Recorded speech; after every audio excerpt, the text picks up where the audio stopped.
سورۃ المزمل، بہت سے لوگ اس کو مزمل پڑھتے ہیں، تو یہ مزمل ہے، زا کے اوپر شد ہے، اور باب کون سا ہے؟ تفاعل، یعنی تزمل تھا اصل میں، اور اس سے متزمل تھا، اور تا زا میں زم ہو گئی تو مزمل ہو گیا۔ اس سورت کے 2 رکوع ہیں، اور پہلا رکوع بالاتفاق مکی ہے اور مکہ کے ابتدائی دور میں نازل ہوا۔ دوسرے کے بارے میں اختلاف رائے ہے، بعض کہتے ہیں کہ 1 سال کے بعد نازل ہوا، اور بعض کہتے ہیں کہ یہ مدینہ میں نازل ہوا۔ 20 آیات ہیں، 285 کلمات ہیں، 838 حروف ہیں۔ اس پارے کا چونکہ مرکزی مضمون دعوت اللہ ہے، تو اس صورت میں دعوت دینے والے کو جس اخلاق اور جس ہتھیار سے لیس ہونا چاہیے، اللہ کے ساتھ جیسا تعلق مطلوب ہے، اس کے بارے میں بات کی گئی ہے کہ داعی کی جو پرسنل خصوصیات ہیں، اس کی اپنی زندگی میں اس کا ذاتی رویہ اور اس کا علم اور اس کی عبادت اور اس کا تقوی اور جو اخلاق اس کے اندر ہونا چاہیے، اس کی یاد دہانی ہے اس میں، کیونکہ دعویٰ کا کام آسان کام نہیں، یہ ایک بھاری کام ہے، اور بھاری کام کے لیے ہمت بھی زیادہ چاہیے ہوتی ہے۔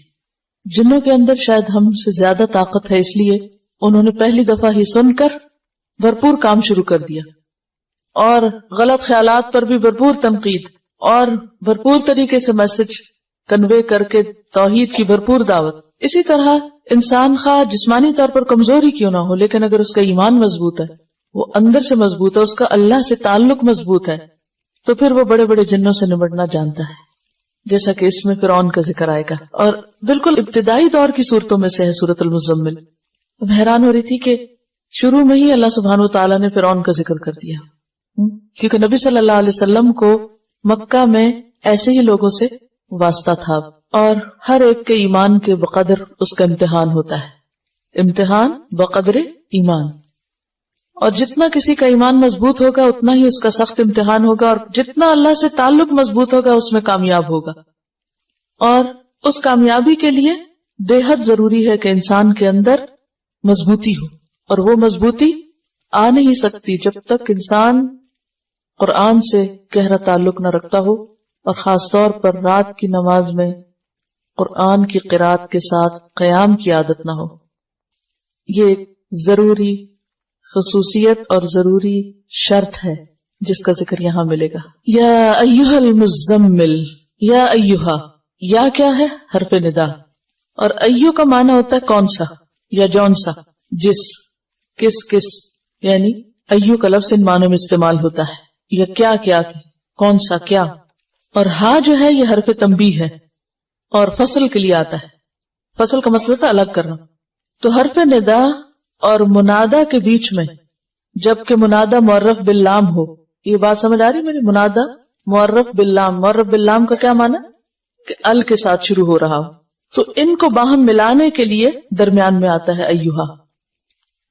یا ایھا، اے وہ جو، المزمل، مزمل تزمل سے، باب تفاعل، اور اصل میں تھا متزمل، متفاعل کے وزن پر، تا کو زا میں مدغم کر دیا گیا، اور روٹ اس کا کیا ہے؟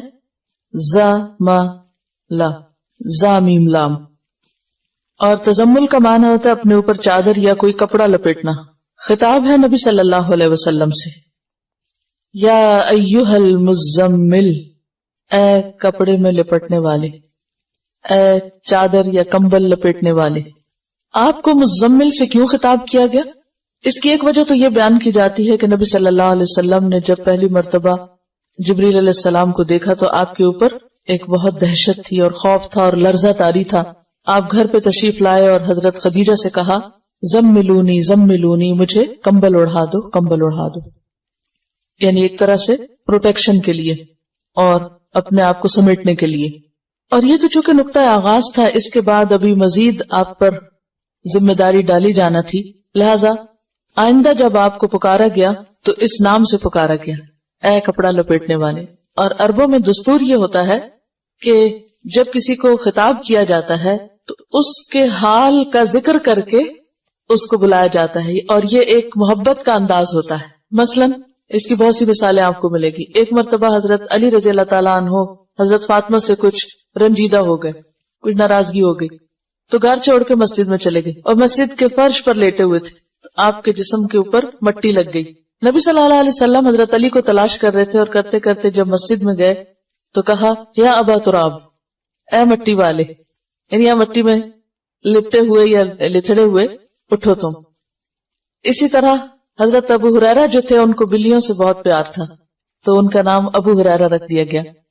اسی طرح کچھ اور بھی آپ کو ایسے نام ملیں گے یا کنیتیں ملیں گی کہ جو انسان کے حال کو یا اس کے شوق کو یا اس کے کام کو واضح کرتی ہے. تو نبی صلی اللہ علیہ وسلم نے چونکہ پہلی وحی کے بعد کپڑا اوڑھ لیا تو وہ ایک اتنا پیار بھرا انداز تھا کہ اللہ سبحانہ و تعالیٰ نے اس کو یاد کرایا اور فرمایا یا ایھا المزمل، اے کپڑا لپیٹنے والے.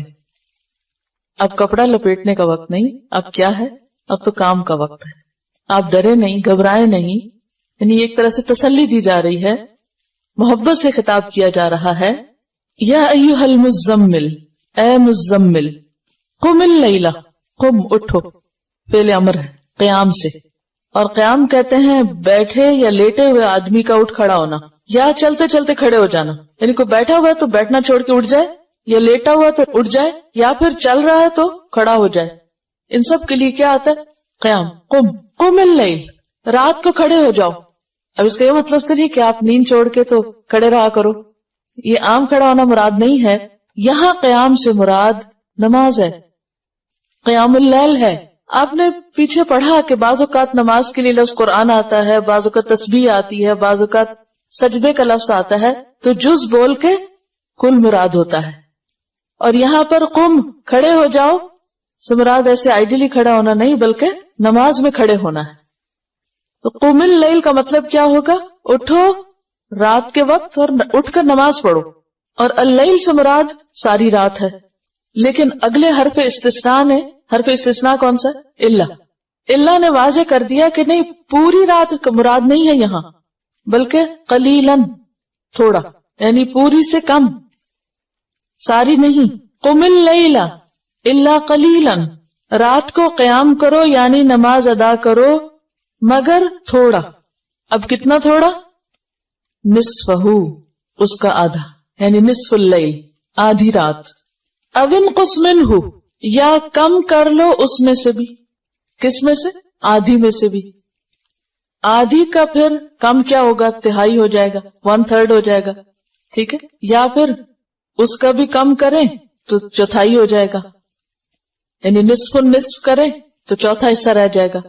یعنی ایک کا آدھا کریں، ایک کے 2 حصے کریں تو کیا ہوگا؟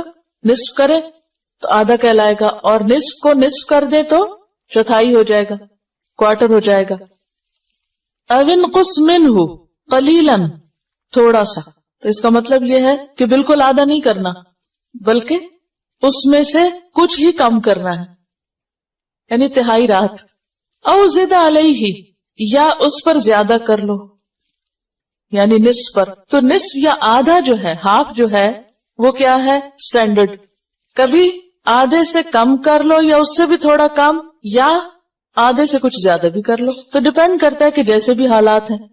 اب اس دور میں گھڑیاں تو تھی نہیں، کوئی الارم کلاک نہیں تھے، موبائل نہیں تھے، کوئی اور